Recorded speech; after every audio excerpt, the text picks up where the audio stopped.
They make a lot of money, executives in the country. It's a great honor. These are among the greatest executives anywhere in the world. So, it's an honor to have them with us, and I think they'll be very happy about what we have to say. I thought I'd start by announcing two things. This is the gold card that, as you know, the Secretary of Commerce and myself and some others have been working on for quite a while. And, Howard, how much have we sold in a few days?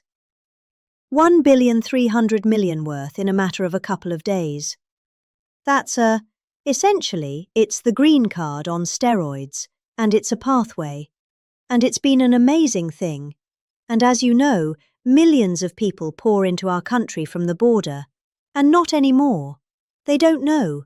Nobody comes in actually anymore. But under the Biden administration, 25 million people came in. And they came from prisons and mental institutions, and they were drug dealers, and all sorts of people came in that shouldn't be here. They came from the jails. The jails all over Venezuela, all over the world, the Congo. And now when they come in, they have to pay $1 million. And we've had a tremendous surge. And you're going to be happier than anybody, because when you go to Harvard and the Wharton School of Finance and all of the great schools, and you want to hire somebody, and then you find out that, I'm sorry, they can't stay in our country for more than 24 hours. They graduate from the top schools. These people want to hire them. Now you're able to buy a card, and you're able to keep people in the country. They can't keep people in the country, and they go to Canada, they go to other countries.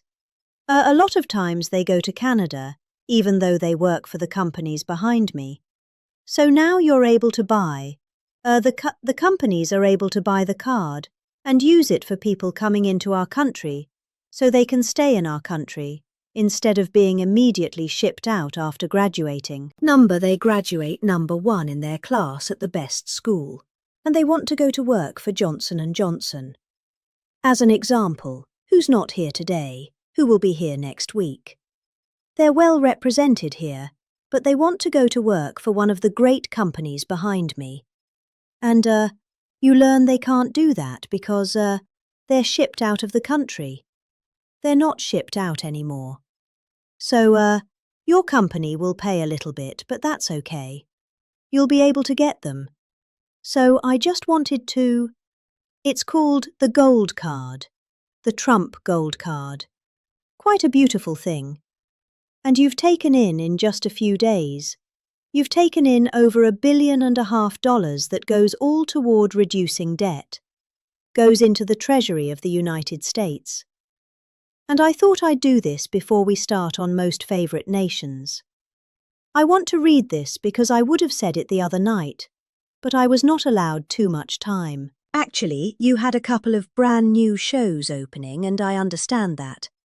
But I do want to say, and some people say, oh, you shouldn't say, it sounds negative to me. I think it sounds positive. The only reason our unemployment tucked up and went up to 4.5%, it went up to 4.5%, which is quite a low number, but still is because we are reducing the government workforce by numbers that have never been seen before. In other words, government jobs are way down. And as you know, we don't need 10 people to fill one job, which is what we had in government in many cases.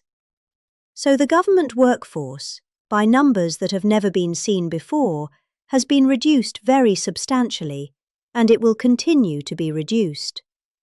100% of our new jobs are in the private sector. So this is for the last number of months. Think of that. 100%. Are you shocked to hear that? That's the way to make America great again, wouldn't you think? Right. It's the only way. 100% of new jobs are in the private sector. So we have reduced the federal workforce by, tremendous hundreds of thousands of people. And, that reflects an unemployment. But that will be, used up very quickly. And we've 100% of the new jobs. Which, by the way, it's a record-setting number of jobs too, is in the private sector. And I think that'll get even stronger when these buildings being built all over the country, of which they're building some. But AI and auto plants and everything else, they're being built all over the country. When that happens, your numbers will be even better. But I would like you to report it the way it is. We don't do the, federal workforce jobs. We're reducing that very substantially.